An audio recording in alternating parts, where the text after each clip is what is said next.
So hello dear students, हम पढ़ रहे थे क्लास 10th हिस्ट्री का चैप्टर था हमारा नेशनलिज्म इन इंडिया।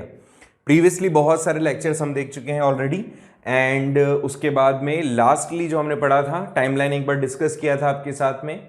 उसके बाद में हमने जो क्विट इंडिया मूवमेंट नहीं, उसके बाद में आई थिंक हमने सिविल डिसोबीडियंस मूवमेंट देखा था, उसका सस्पेंशन कैसे हुआ, उसके पीछे के क्या कारण थे वो हमने देखा। हमने 3 राउंड टेबल कॉन्फ्रेंस देखी, फर्स्ट सेकंड एंड थर्ड वाले में तो खैर गए नहीं थे हम। उसके बाद में पूना पैक्ट के बारे में भी डिस्कस किया था और हमने ये देखा था कि कैसे गांधी जी ने इस मूवमेंट को कॉल ऑफ किया। आज हम जो सबसे इंपॉर्टेंट है इस चैप्टर के अंदर चीज वो डिस्कस करने जा रहे हैं, ठीक है। हाँ बिल्कुल, यहां तक तो हम देख चुके हैं। यहां पर डिस्कस करेंगे हम कि क्या वो बीच में डिफरेंसेस हैं या क्या वो ऐसे बेसिस हैं जिससे कि एनसीएम और सीडीएम अलग अलग होते हैं। इन दोनों के बीच में कई बार डिफरेंसेस पूछ लेता है, तो थोड़ा सा इसको फोकस करके सुनना। इसने बोला कि किस तरह से सिविल डिसोबीडियंस मूवमेंट जो था वो नॉन कॉपरेशन मूवमेंट से अलग था, दोनों के बीच में क्या डिफरेंस था, ठीक है। तो सबसे पहली चीज जो इसके अंदर हमें डिस्कस करनी बनती है ये कि नॉन कॉपरेशन मूवमेंट लॉन्च किया गया था 1921 गांधी जी के थ्रू और इसको लॉन्च किया था हमने 1930 में। तो देखा जाए तो ज्यादा इफेक्टिव कौन सा हुआ, नॉन कॉपरेशन मूवमेंट, क्योंकि लोग पहली बार इस तरह के मास मूवमेंट के अंदर पार्टिसिपेट कर रहे थे। तो हालांकि डेट वाइज देख लीजिएगा, दोनों का बेसिक तो यही है अंतर कि 1921 एंड 1930 याद रहेगा। आ जाइए, तो नॉन कॉपरेशन मूवमेंट को स्टार्ट किया था मिडिल क्लास के साथ। आपने इसके बारे में पढ़ा था कि मिडिल क्लास में मतलब टाउन्स में, सिटीज में और अलग अलग जगह पर हुआ, ट्राइबल ग्रुप्स के अंदर भी हुआ, पीजेंट्रीज में भी हुआ, ठीक है। जबकि जो सिविल डिसोबीडियंस मूवमेंट था इसको बेसिकली कौन सपोर्ट कर रहा था, जो भी इंडस्ट्रियलिस्ट थे स्पेशली वो लोग, ठीक है। क्यों? क्योंकि ये मिडिल क्लास और कॉमन पीपल से रिलेटेड था और सिविल डिसोबीडियंस लॉ वो तोड़ेगा ना जिसको कानून के बारे में पता होगा। तो बेसिक ये यहां पे जो सपोर्ट मिला था इसको इंडस्ट्रियलिस्ट का मिला था, ठीक है, याद रहेगा। चलिए बहुत अच्छी बात है। तीसरा है कि खिलाफत issues, Muslim community participated in non cooperation movement in a large scale, लेकिन कांग्रेस के साथ थोड़ी सी अनबन होने के कारण से मुस्लिम्स ने पार्टिसिपेट ज्यादा बढ़ चढ़ के नहीं किया सिविल डिसोबीडियंस मूवमेंट के अंदर। क्यों? क्योंकि वहां पर हिंदू महासभा और ब्रिटिशर्स ने पहले ही जो डिवाइड एंड रूल था, डू और डाई नहीं, डिवाइड एंड रूल, उस पॉलिसी को अडॉप्ट कर लिया था और यहां पर मुस्लिम्स को एक तरीके से हमसे अलग कर दिया था। नेक्स्ट पे बात करते हैं कि जो नॉन कॉपरेशन मूवमेंट है वो विड्रॉ किया था गांधी जी ने ड्यू टू वायलेंस, और जबकि सिविल डिसोबीडियंस मूवमेंट को अगर अपन देखें तो वहां पर गांधी जी ने इसको विड्रॉ करने के पीछे कारण था इनके बीच में हुआ एक पैक्ट जिसको हम गांधी इरविन पैक्ट कहते हैं। तो ये 2-3 चीजें आपको स्पेशली इसमें याद रखनी है, क्या कहा है गांधी जी ने और क्या चीजें इसमें इंपॉर्टेंट है।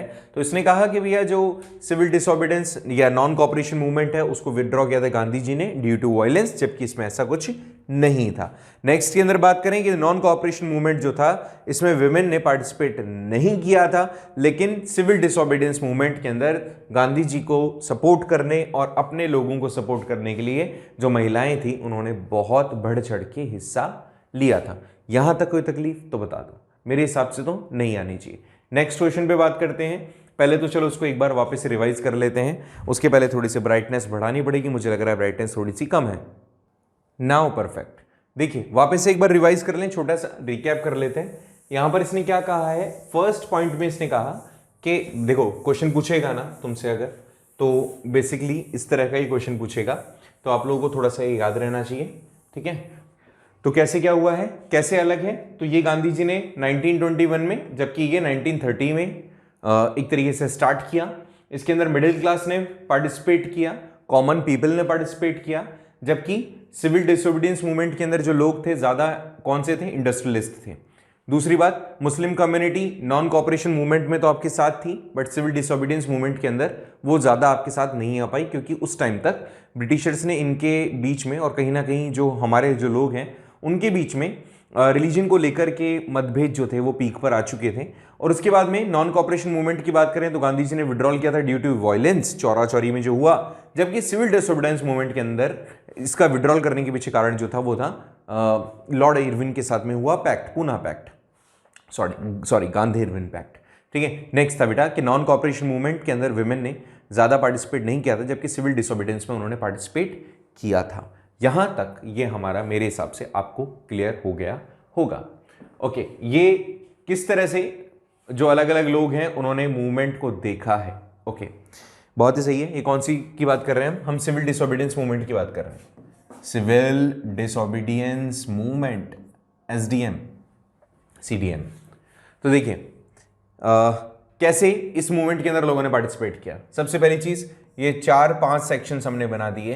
पहला है रिच पीजेंट्स, दूसरा है पुअर, तीसरा है बिजनेस क्लास, चौथा है इंडस्ट्रियलिस्ट एंड द विमेन। अभी जैसे हमने लेटेस्टली पढ़ा विमेन के बारे में, तो कि विमेन ने इसमें बढ़ चढ़ के हिस्सा लिया। यहां आ जाइए, सबसे पहले से शुरुआत करते हैं रिच पीजेंट्स। तो ऑफकोर्स जो रिच पीजेंट्स थे उनका पार्टिसिपेशन बहुत इंपॉर्टेंट था। क्यों?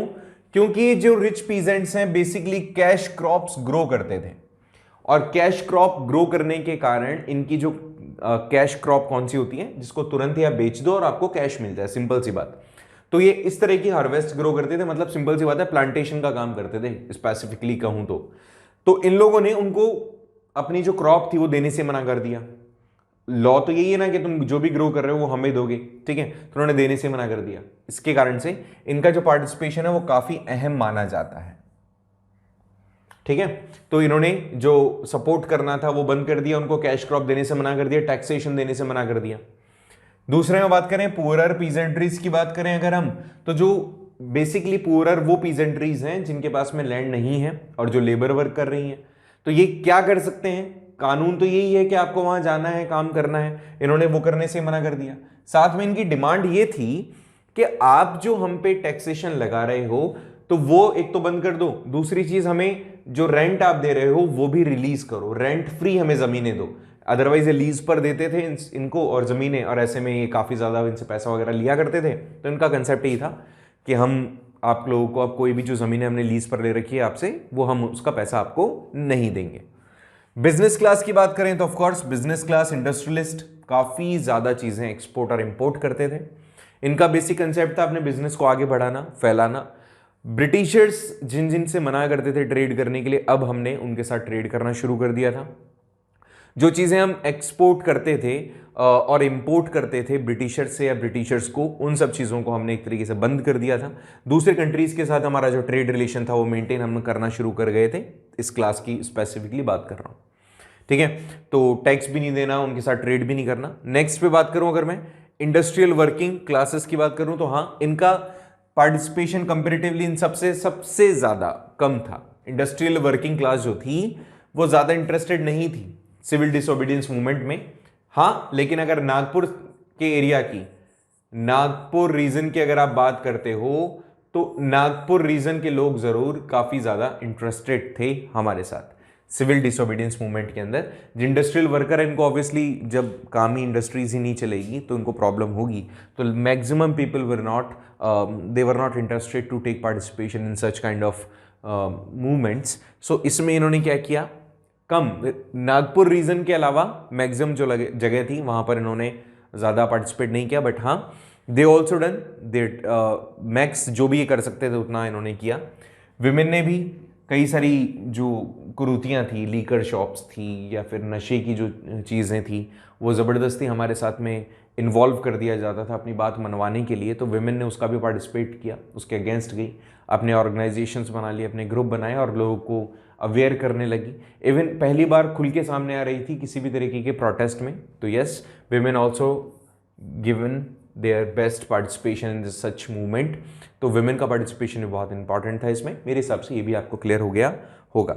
नेक्स्ट देखिए, जल्दी जल्दी आज इसको कंप्लीट करना है अपने को, ज़्यादा इस पर टाइम अब लगाएंगे नहीं, क्योंकि चैप्टर के अंदर से जो क्वेश्चंस बन सकते थे ऑलरेडी हमने डिस्कस कर लिए। अब तो सिर्फ थ्योरी।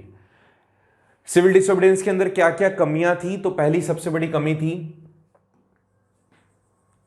जो सेकेंड राउंड टेबल कॉन्फ्रेंस था उसमें इनको भड़काया इस तरह से गया था कि मैक्सिमम लोग अब अपनी कास्ट कम्युनिटी के बिहाफ पे सोचने लग गए थे, पार्टिसिपेट करने लग गए थे। तो यहाँ पर यही है कि मैक्सिमम जो लोग थे, जिसमें स्पेशली दलित्स हैं या कुछ कास्ट के लोग हैं, तो ऐसे कुछ कास्ट के लोग क्या कर रहे हैं सिविल डिसऑबीडियंस मूवमेंट में पार्टिसिपेट नहीं कर रहे हैं। आपको उन्होंने अपने आप को लिमिटेड कर रखा है, ठीक है। तो they have not taken participation in such movement, Dalit specially, क्योंकि उनको लगता था कि हमारी जो कास्ट कैटेगरीज हैं उनसे कहीं ना कहीं हमें उनको अलग से ही कुछ चाहिए, जबकि मैक्सिमम जो लोग हैं स्पेशली गांधी जी वगैरह हैं वो कहते हैं कि आपको एक साथ ही मिलकर रहना है। लेकिन वो इस बात में बिलीव नहीं कर रहे थे। बी आर अम्बेडकर भी इन लोगों की इस थॉट के साथ में थे कि नहीं, अलग से पार्टिसिपेशन ही होना चाहिए, हर चीज़ हमारी अलग होनी चाहिए। तो ऐसे में इनका पार्टिसिपेशन सबसे कम था, इस कारण से भी चल नहीं पाया। दूसरा, मुस्लिम ने पार्टिसिपेट नहीं किया कास्टिज्म के कारण, या फिर आपका रिलीजियस जो एक दूसरे के लिए जो जहर भरा हुआ था उसके कारण से भी जो मुस्लिम्स थे वो इनके साथ नहीं है। और एक और चीज़ थी, नॉन कोऑपरेशन मूवमेंट में जब गांधी जी ने इसको अचानक से कॉल ऑफ कर दिया, तो जो खिलाफत कमेटी थी उसको लगा कि गांधी जी तो बात मानते ही नहीं है हमारी, और गांधी जी हमारे बारे में सोच ही नहीं रहे हैं, तो इसलिए उन्होंने इस चीज़ को अलग कर दिया कि भैया हम खुद ही कर लेंगे अपना, तुमसे ना हो पाएगा, तुम रहने दो, ठीक है। तो गांधी जी का सपोर्ट नहीं मिला यहाँ पे। नेक्स्ट था, यहाँ पे जो सनातनीज थे या हिंदू महासभा था, इनका डोमिनेंस ज़्यादा था, डोमिनेंट रोल ऑफ सनातनीज और हिंदू महासभा। तो ऑफ कोर्स ये बात तो तुम जानते हो कि अगर कहीं पर भी कोई भी ऐसी चीज़ जहाँ पे किसी एक पर्टिकुलर रिलीजन का डोमिनेशन आ जाता है या फिर कुछ एक पर्टिकुलर ग्रुप का डोमिनेशन आ जाता है, वहाँ चीज़ें बिगड़ती हैं। चीज़ें नहीं बिगड़ती है तो लोग उनसे ज़रूर खफा होते हैं। तो ऐसा ही हुआ यहाँ पे कि इस टाइम पर ये काफ़ी ज़्यादा डोमिनेट थे, और क्योंकि यहाँ पर ऐसा लगता था लोगों को कि हो सकता है जब ये कुछ चीज़ें सॉर्ट आउट हो जाएगी तो हमें लेट डाउन करवा दिया जाएगा। मुस्लिम को लगने लगा कि हिंदुओं को ज़्यादा फोकस किया जा रहा है, और सेम चीज़ इनको लगने लगी कि मुस्लिम्स को ज़्यादा फोकस किया जा रहा है। इस कारण से दोनों की जो बीच में गैप था वो और बढ़ता गया, और इस कारण से इक्वलिटी ना होने के कारण, इनका डोमिनेंट रोल होने के कारण ये हमसे अलग हो गए, जिसके कारण से हम वीक पड़ गए, और ये भी एक कॉज रहा हमारे इस अनसक्सेसफुल मूवमेंट का।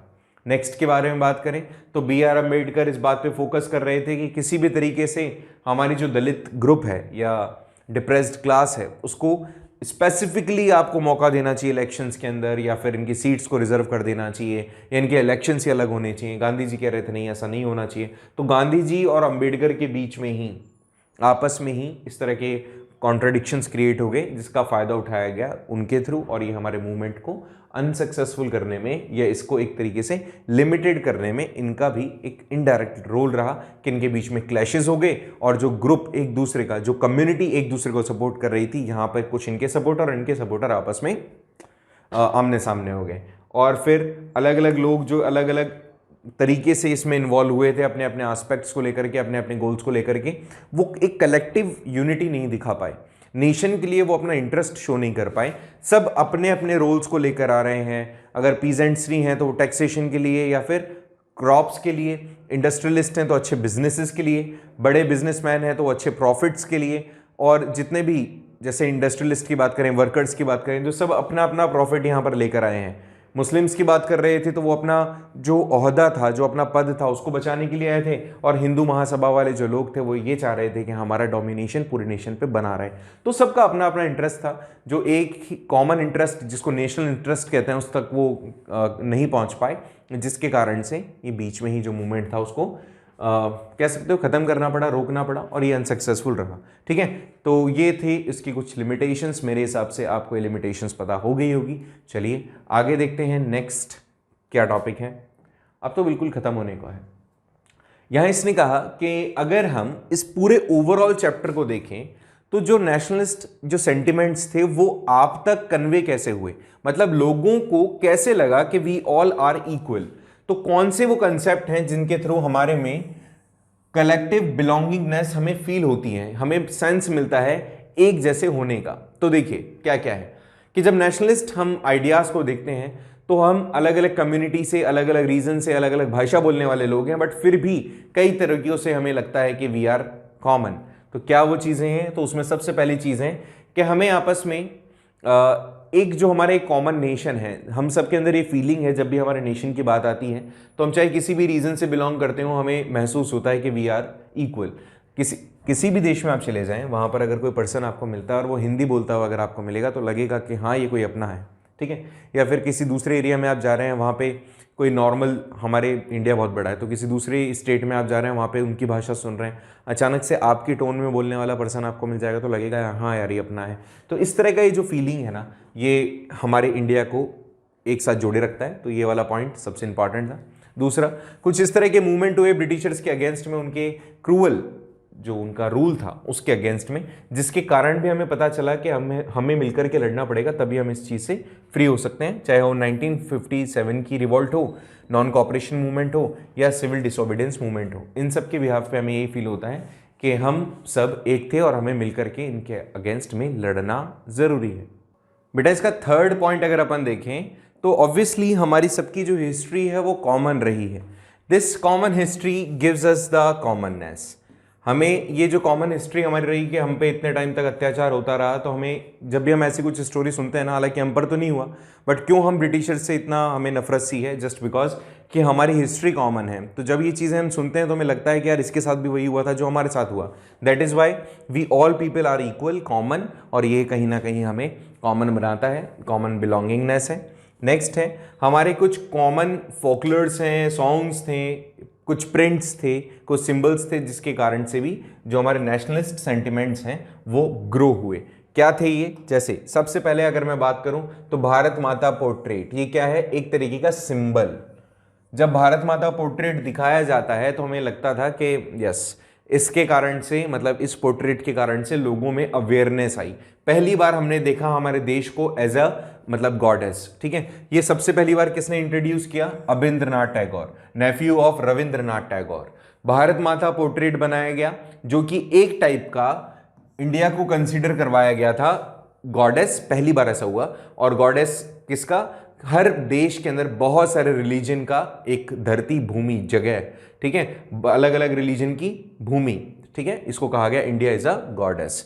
1905 में सबसे पहली बार इन्होंने सामने रखा था। क्या कर रही थी ये? इनके हाथ से कपड़े, सूत मतलब जो धागा होता है, थ्रेड होता है, कॉटन होता है वो, इसके अलावा ट्रिमिंग करते हुए फूड, क्लोथ, कई सारी चीज़ें इन्होंने अपने हाथों में दिखाई, जो भी गॉडेस, ये मतलब ऑब्वियसली जो जो हमें चाहिए था, ऑल सच थिंग्स भारत माता के थ्रू हमें मिल रहा था, ठीक है। देखिए आगे और क्या है? फ्लैग। तो फ्लैग का भी तुम जानते हो बहुत बड़ा हिस्ट्री रहा है हमारे यहाँ पे। स्वदेशी मूवमेंट के दौरान, स्वदेशी मूवमेंट हुआ था 1908 तक। स्वदेशी मूवमेंट जब बंगाल के अंदर चला, वहां पर सबसे पहली बार ट्राई कलर फ्लैग इंट्रोड्यूस किया गया था, जो red, green and yellow colour में था। आगे चल के गांधी जी ने इसको थोड़ा सा चेंज कर दिया, उसमें लोटस हुआ करते थे, इसमें उन्होंने चरखा रख दिया, स्पिनिंग जो व्हील था वो रखा। ये कब हुआ? ये तो स्वदेशी मूवमेंट के दौरान, तुम जानते हो स्वदेशी मूवमेंट हुआ 1906 टू 08 के बीच में, कई जगह पर 05 भी है तो कंफ्यूज मत होना। और गांधी जी ने स्वराज फ्लैग इंट्रोड्यूस किया था कब? 1921 में, जितने भी ये जो मूवमेंट चल रहे थे, नॉन कॉपरेशन मूवमेंट, इस दौरान। लेकिन ये थोड़ा सा अलग था, यहां पे येलो की जगह व्हाइट कलर था और 8 लोटस की जगह पर यहां पे स्पिनिंग व्हील था। कैसे था? देखिए 1906 में जब बांग्लादेश हमसे अलग हुआ तब, फिर उसके बाद में थोड़ा सा मॉडिफिकेशन, और हम बात कर रहे हैं इस वाले की, फिर इसको थोड़ा सा और चेंज किया गया, बदलाव किया गया यहां तक आते आते, और लास्टली ये चरखा हटा दिया गया और इसकी जगह पर चक्र आ गया जब हमें आजादी मिल गई। तो ये हमारी हिस्ट्री है। ये 8 जो लोटस हैं ये प्रोविंसीज को डिफाइन करते हैं। ये सूरज और चांद मुस्लिम और हिंदू धर्म को डिफाइन करता है, ठीक है। दोबारा सुने, दोबारा समझें। यहां पर 8 लोटस आपको दिखाए गए हैं। ये तो तुम्हें पता ही होगा कि तुम जानते हो कि इसका मतलब क्या है, इसका मतलब क्या है, इसका मतलब क्या है, इसका मतलब क्या है, बचपन से सुनते हुए आए हो। अब देखो यहां पर ये 8 लोटस दिख रहे होंगे आपको। ये 8 ब्रिटिश प्रोविंसीज थी जो हमारे यहां की थी। वंदे मातरम आपको दिखाया गया। वंदे मातरम क्यों बताया गया? क्योंकि उस टाइम पर जो बंगाल था वो हमसे अलग हुआ था, 1905 में हमसे अलग कर दिया गया था, और उसके बाद उसी के प्रोटेस्ट में हमने ये सब किया। चांद तुम जानते हो मुस्लिम्स को रिप्रेजेंट करता है, सूरज तुम जानते हो हमारे लिए जो हिंदू रिलीजन है उसके लिए क्या है, एक तरीके की गॉड है। तो ये हिंदू रिलीजन, ये मुस्लिम रिलीजन, ये 8 प्रोविंसीज और एक साथ बाइंड कर रही है, और वंदे मातरम, इस तरह का फ्लैग डिजाइन हुआ था उस टाइम पर। स्वदेशी मूवमेंट के दौरान गांधी जी ने इसको इसमें कन्वर्ट किया और finally we got this respected. आ जाइए आगे। आगे चल के बंकिम चंद्र चट्टोपाध्याय ने क्रिएट किया वंदे मातरम सॉन्ग। ओके, आनंद मठ इसी दौरान की बात है, सारी चीजें ये वही हम पढ़ रहे हैं।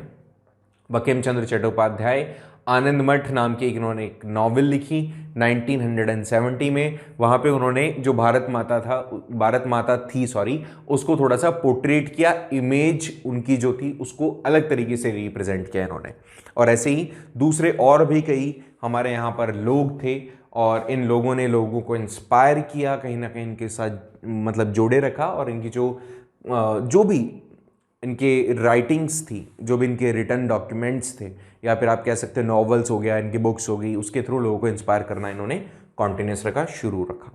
आ जाइए नेक्स्ट।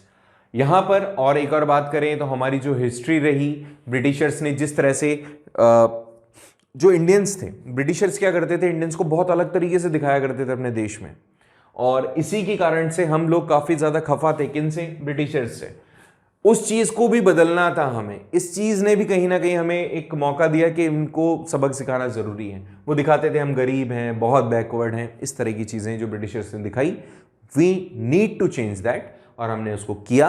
अल्टीमेटली इसने भी हमें कहीं ना कहीं कॉमन बिलोंगिंगनेस दिया।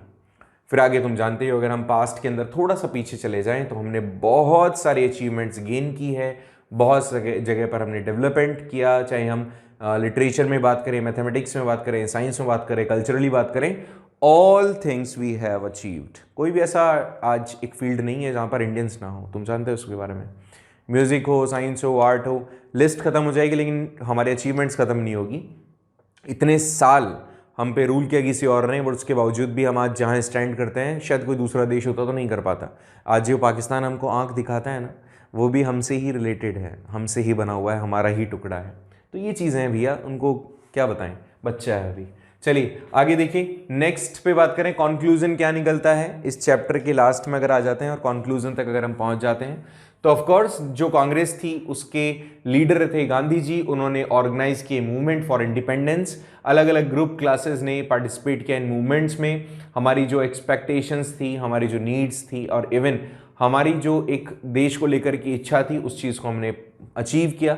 कॉलोनियल टाइम में जो हमारे साथ में हो रहे मिसबिहेव अलग अलग लोगों के साथ, अलग अलग ग्रुप्स के साथ में, उस चीज़ को हमें ख़त्म करना था, और वी हैव डन दैट। हमने उसको अचीव किया, हमें फ्रीडम मिली, लेकिन लॉन्ग स्ट्रगल के बाद।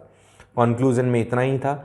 इसमें एक क्वेश्चन जो इंपॉर्टेंटली बनता है, वो बनता है गांधी जी के रोल के बारे में, कि गांधी जी का इंपॉर्टेंट रोल बताइए। क्या आपको लगता है कि गांधी जी ने किस तरह से कंट्रीब्यूट किया? तो बहुत ही शॉर्ट में बता रहा हूँ कि role of Gandhi ji India के इंडिपेंडेंस के स्ट्रगल के अंदर। तो तुम जानते हो कि गांधी जी का बहुत बड़ा कंट्रीब्यूशन है। ये वाला जो टाइम पीरियड है 1919 से लेकर 1947 के बीच का, तो गांधी जी ने इसके अंदर काफ़ी ज़्यादा ये डोमिनेंट रहे, काफ़ी ज़्यादा इनका इंपॉर्टेंस रहा, और इसी कारण से इसको गांधीयन एरा भी कहा जाता है। जितने भी इंडिया के अंदर मूवमेंट रहे, सारे के सारे मूवमेंट गांधी जी के थ्रू ही इसमें देखे गए। और तुम जानते हो इन्होंने सत्याग्रह को, या फिर कह सकते हो नॉन वायलेंट एक्शंस के थ्रू ही सारी चीज़ें अचीव कर ली। कभी भी इनको मौका नहीं पड़ा, या कह सकते हो उनको ज़रूरत ही नहीं महसूस हुई वेपन्स की। पीसफुल मूवमेंट किए और उसके थ्रू लोगों को अपना बनाया, साथ ही इवन लोगों को मजबूर किया, उन लोगों को जो हमसे मिसबिहेव करते थे झुकने पर। एंड नाउ जो ब्रिटिशर्स का पॉलिसी था, डिवाइड एंड रूल पॉलिसी, उसको भी सक्सेसफुल होने से कहीं ना कहीं गांधी जी ने रोका। लेकिन वो जितना तोड़ सकते थे हमें उन्होंने तोड़ दिया था। चलो लेट इट भी, कोई बात नहीं, लेकिन फिर भी गांधी जी ने बहुत बहुत ज़्यादा, मान सकते हो, चीज़ें कॉप अप कर दिया था। गांधी जी ने और भी बहुत सारी चीज़ें की। हरिजन हैं, जो दलित्स हैं, उनके उत्थान के लिए भी बहुत काम किया। पूना पैक्ट के अंदर जो चीज़ें गांधी जी ने मना करी थी, इसके कारण से उनको लग गया था, इनको हरिजन्स को लग गया था कि शायद ये हमारी बात नहीं मानना चाहते, या हमारे साथ नहीं है, हमें आगे नहीं बढ़ने देना चाहते, जबकि ऐसा नहीं था। गांधी जी ने इन लोगों के लिए बहुत काम किया। स्पेसिफिकली जो भी कास्ट कम्युनिटीज़ थी, जिनको ऐसा लगता था कि दे आर डिप्राइव्ड, और शायद उनको ऐसा लगता है कि सोसाइटी उनको सपोर्ट नहीं करती। पहली चीज़ तो हम भी ऐसा कभी नहीं मानते। कोई भी कास्ट कैटेगरी होती है, उसमें ऊंचा नीचा कुछ नहीं होता। अगर आपके दिमाग में भी ऐसा कुछ कंसेप्ट है कि छोटी कास्ट होती है, बड़ी कास्ट होती है, तो बेटा ऐसा कुछ नहीं होता।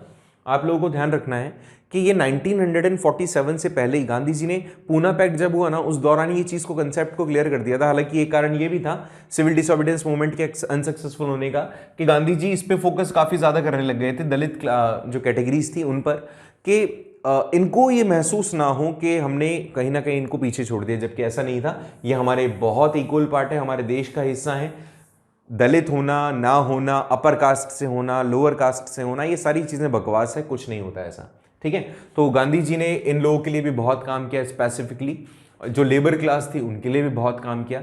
गांधी जी हमेशा रेडी रहते थे अपने देश के लिए मर मिटने को।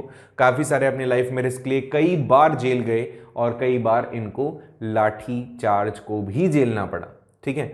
बहुत ही ब्रेव थे, नो डाउट, बहुत इंटेलेक्चुअल थे, नो डाउट। इनके सेक्रीफाइस से ही ब्रिटिशर्स हमें आज़ादी दे करके चले गए। कुछ डिसीजंस हालांकि इनकी तरफ से भी गलत हुए, लेकिन लेट इट बी।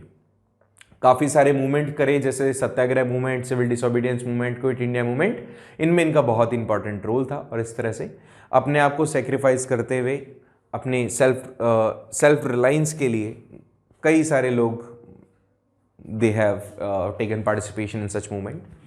कई चीज़ें हुई, कुछ अच्छी कुछ बुरी, but no doubt Gandhi ji का जो रोल था वो काफ़ी ज़्यादा इंपॉर्टेंट था।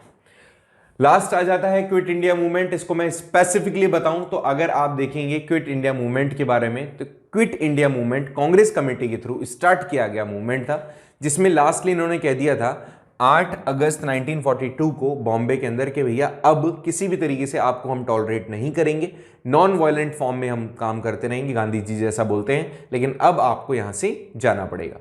यहाँ पे क्रिप्स मिशन जो है वो एक तरीके के कॉन्स्टिट्यूशन रिफॉर्मेशन के लिए आया था। उसके फेलियर होने के बाद में इस तरह का डिससेटिस्फेक्शन जो था वो क्रिएट हो गया था इंडिया में, और इन्होंने क्विट इंडिया मूवमेंट को क्या कर दिया था, लॉन्च कर दिया था। मैंने इसको थोड़ा सा शॉर्ट में बताया है, आपको डिटेल में नहीं बताया, क्योंकि इतना ही आपके आएगा। जो क्वेश्चंस बनेंगे मैं ऑलरेडी बहुत डिटेल में डिस्कस कर चुका हूँ। चैप्टर में टाइम ज़्यादा लग रहा था, इसलिए मैंने इसको थोड़ा सा लास्ट वाला जल्दी से खींच लिया। तो तुम क्या करो, इसको थोड़ा सा एक बार रिकैप करना, इसका पीडीएफ तुम्हें मिल जाएगा।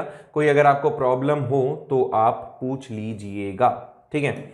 हम नेक्स्ट जो मैप वाला पार्ट पढ़ेंगे ना इसके अंदर, तो इसके अंदर से आपसे कई बार पूछ लेता है, मैप वाले पोर्शन में बता रहा हूं, आपसे कई बार पूछ लेगा कांग्रेस के सेशंस, ठीक है, कुछ इंसिडेंट्स, चौरी चौरा पूछ लिया, सत्याग्रह पूछ लिया आपसे, ठीक है, वो मूवमेंट पूछ लेगा मैप के अंदर। हालांकि तुम्हें स्पेसिफिकली दे रखा है बोर्ड ने, तो कोई दिक्कत वाली बात है ही नहीं। तो इसको हम भरेंगे। आपका टास्क यही है, आज का होमवर्क आपका यही है कि एक ब्लैंक मैप लीजिएगा। उस ब्लैंक मैप के अंदर जितने भी कांग्रेस के सेशंस हुए हैं, स्पेसिफिकली मेजर जो सेशंस हैं वो मार्क करने हैं। साथ में जितने मूवमेंट हुए हैं, जो रिनोन मूवमेंट्स थे, उनको मार्क करना है और मुझे व्हाट्सएप कर देंगे या फिर टेलीग्राम चैनल पे भेज देंगे। This is your homework, you need to complete it.